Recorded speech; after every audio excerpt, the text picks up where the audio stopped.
Hello, hello, je vous retrouve, on est mercredi soir, les enfants sont à la douche et moi j'en profite pour venir vous papoter. Alors, ce que je porte, c'est le gilet Morgane de Atelier Émilie et c'est ma copine Candy qui l'avait tricoté, mais il était devenu trop grand pour elle et du coup on avait fait un troc, donc elle m'avait donné son pull et en contrepartie je lui avais repris la même quantité de laine, même qualité, tout ça, chez la même teinturière, à savoir Yarn by Simone. Elle voulait un coloris vert, donc je lui avais pris ça. Et ce coloris, je crois que c'est bois de rose ou quelque chose comme ça. Et en fait, je l'adore, mais je le portais pas trop. Je sais pas pourquoi, je trouvais que devant, ça tombait, ça m'allait pas trop à ma morphologie. Et je sais pas pourquoi, mais j'ai testé de le mettre devant-derrière en début de semaine et voilà, ça a été la révélation. Je me suis dit, ah bah oui, comme ça, carrément, je suis beaucoup plus à l'aise comme ça. Donc je l'aime bien comme ça, je vais vous montrer. Donc de base, c'est un gilet. Donc là, devant, la longueur est OK. Et derrière, hop, il y a juste, ça fait un genre de petit V comme ça. Mais moi, je trouve ça bien.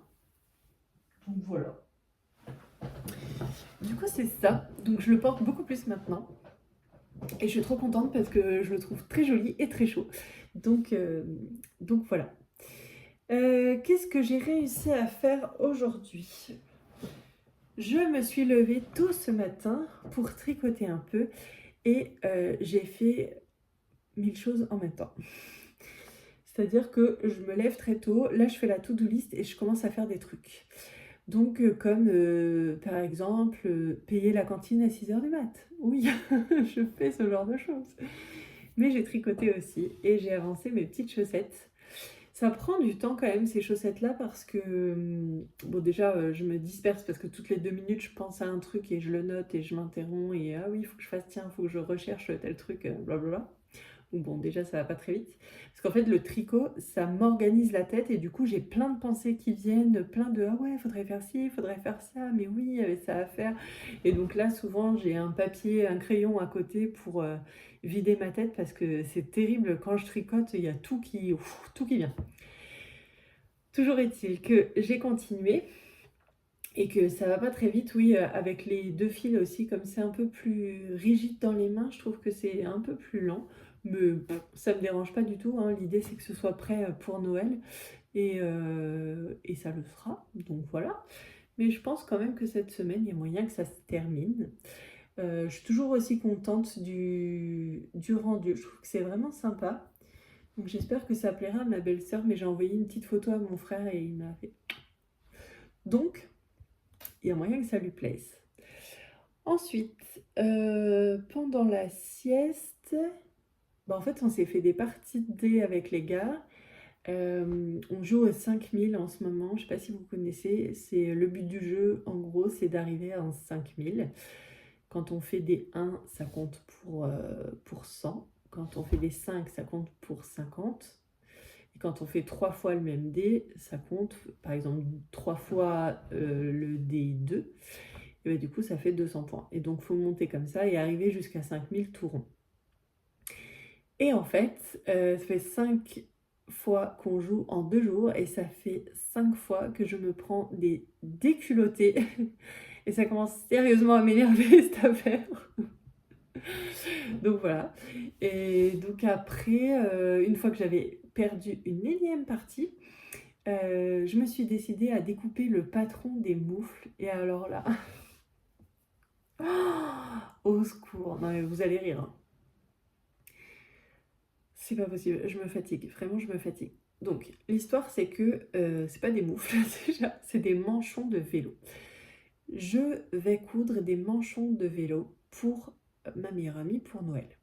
Et donc j'ai décidé de prendre le tuto, le patron tuto gratuit de Happy as a Bee.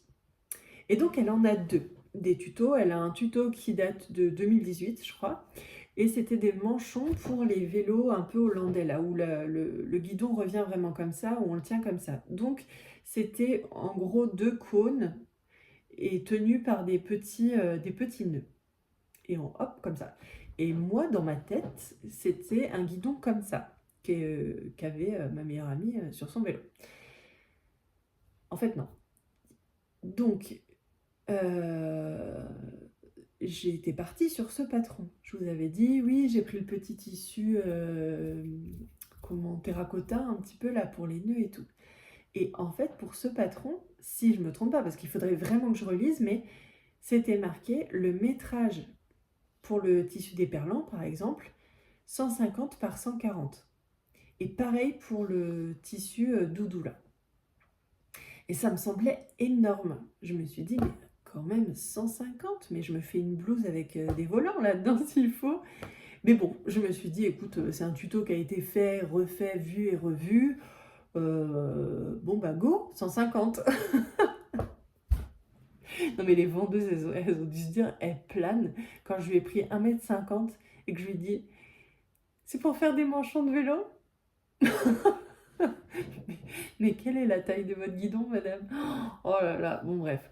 Mais moi, j'ai dit, bah non, bah ça doit être comme ça, donc bah, j'ai pris ça. Et je vous en avais parlé, j'avais dit, bah non, pas les moufles, ah, je vais pas y arriver, les manchons de luxe, quoi. Bon.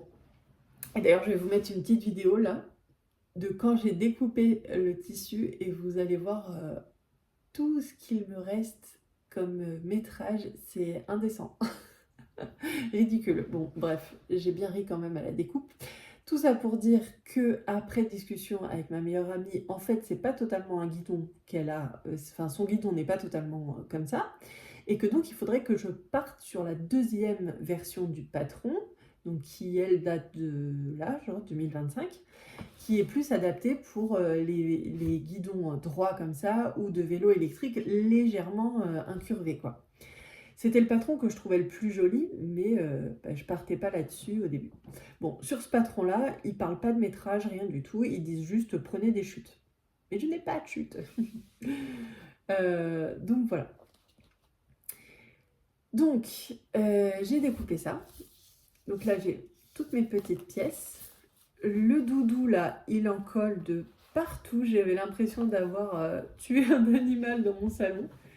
Mais voilà, c'est fait. Et ça, c'est l'extérieur. Et j'ai trop hâte, je trouve que ça va être trop canon. Ah, j'adore! Ça va être bien sur un vélo, non? Ça va mettre un petit peu de gaieté là-dedans. Donc voilà, je suis contente, j'ai tout découpé. Il n'y aura plus qu'à coudre quand j'aurai un moment. Et à ce sujet, s'il y a des couturières dans la salle, j'ai plusieurs questions pour vous. Question numéro 1. Question numéro 1. Est-ce que vous me conseillez un pied spécial pour le tissu déperlant? Je crois que j'ai un pied téflon, c'est possible? Pour les tissus coton enduit, pour que ça glisse mieux. Je ne sais pas si c'est nécessaire avec le déperlant. Je vais faire des tests. La vendeuse, elle m'a dit qu'elle me conseillait quand même des aiguilles genre 90, un truc qui va être tenir le choc un peu des épaisseurs. Donc voilà, ça c'était la première question. Et la deuxième question, c'est que au vu du métrage qui me reste, je me suis dit que je pourrais caser un petit manteau pour Capu, pour quand elle sera un peu plus grande pour la demi-saison, on va dire. Un petit manteau dans ce tissu du coup. Mais j'ai pas d'idée de patron. Et je ne sais pas en fait s'il y a des patrons qui sont spécialement conçus pour ce type de tissu. Du coup, je vais faire mes petites recherches, mais si vous avez des patrons coup de cœur à me conseiller pour ce genre de petit impair, quoi, je suis preneuse. Donc voilà. Le programme de ce soir, normalement on était censé se faire une soirée en amoureux, donc on va voir. Des fois, ça tombe à l'eau parce qu'on met trop de temps à coucher les petits et en fait, le temps qu'on fasse tout le reste, vaisselle, il n'y a plus de temps. Donc, soit on se fait la petite soirée en amoureux, soit, je sais pas trop, option A, je découpe les lettres en feutrine là et je commence à faire des petites bricoles. Option B, et je pense que je partirai plus là-dessus, je ferai des tests avec la pâte autodurcissante parce que dans mon idée, j'aurais fait ma petite session pâte autodurcissante demain soir. Mais du coup, j'aurais bien aimé faire un test avant de découper 12 000 étoiles. Donc voilà. Et ce serait peut-être bien que je fasse une liste du nombre de personnes à qui je veux le faire pour savoir combien d'étoiles il faut que je fasse. Dans mon idée aussi, mais on en reparlera parce que tout dépend de si ça fonctionne ou pas. Mais si ça fonctionne, mon histoire de petites étoiles et tout ça, de petites décorations de Noël en pâte autodurcissante, et ben j'aurais bien aimé gâter quelques-unes ou quelques-uns d'entre vous et vous en faire des personnalisés avec votre prénom et tout si ça dit quelqu'un. Mais voilà, si c'est le cas, je le mettrai sous la vidéo de la pâte autodurcissante quand je serai sûre que ça fonctionne. Donc voilà. Donc ça serait ça potentiellement ce soir. Et quoi d'autre? Qu'est-ce que je voulais vous dire? J'ai mis ça ouf. Ah oui, bah j'ai rangé. J'ai défrisé, j'ai pas défrisé, j'ai défait un bonnet que j'avais tricoté. J'avais tricoté un bonnet violet, je sais pas si vous vous souvenez de précédents épisodes de podcast.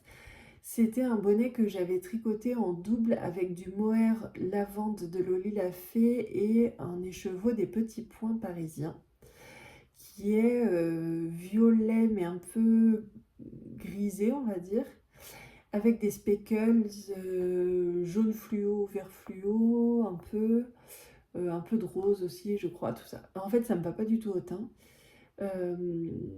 Capu, ça lui va pas de fou non plus. Mais du coup, je l'ai détricoté. Alors, c'était trop drôle. Les enfants m'ont aidé. Donc, Marcus avait mis le mohair sur le bobinoir. Donc, il bobinait. En même temps, moi, à la main, je faisais ma boulette avec la fingering. Et en même temps, par terre, il y avait Capu qui tirait comme ça sur le bonnet, le fil, pour que ça aille. Voilà. Donc, c'était chouette. Ça allait vite à 3 du coup.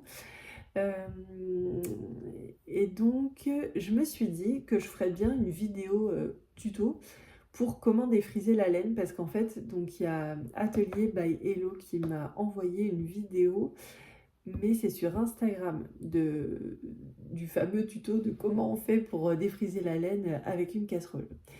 Et en fait, moi, quand j'ai cherché sur YouTube pour trouver, il n'y avait rien sur YouTube. Et je trouve que sur Instagram, c'est assez difficile de faire Enfin, on peut pas trop faire des recherches, donc où on est tombé sur la vidéo, on se souvient de qui a fait cette vidéo ou quoi. Mais sinon, on peut pas vraiment faire de recherche. Enfin, en tout cas, c'est un peu plus compliqué que sur YouTube, on va dire. Donc, je me suis dit que vu que j'ai cet écheveau à défriser et que j'ai enfin compris la technique, je pense que je vais essayer si à un moment j'arrive à avoir du temps en pleine journée avec un mini rayon de soleil. Je ferai bien un tuto comme ça pour montrer ça sur ma chaîne. Je pense que ça serait intéressant vu que ben, moi-même j'ai cherché et j'étais bien en peine de ne pas trouver sur YouTube. Donc voilà, je vais peut-être faire ça aussi, pas ce soir évidemment, mais c'était pour vous dire que aujourd'hui j'avais fait ça aussi, donc de détricoter tout ce bonnet qui était lui aussi un Musselburgh hat de mémoire, ou non, un Oslo hat, je crois, je ne sais plus trop. Bon, quoi qu'il en soit. Sur ce, je vous souhaite de passer une bonne soirée. Et puis je vous dis à demain. Est-ce que je vous dis à demain? Bon, je sais plus trop où j'en suis dans les jours. Mais en tout cas, on va se dire qu'on se dit à demain. Allez, à demain. Bye.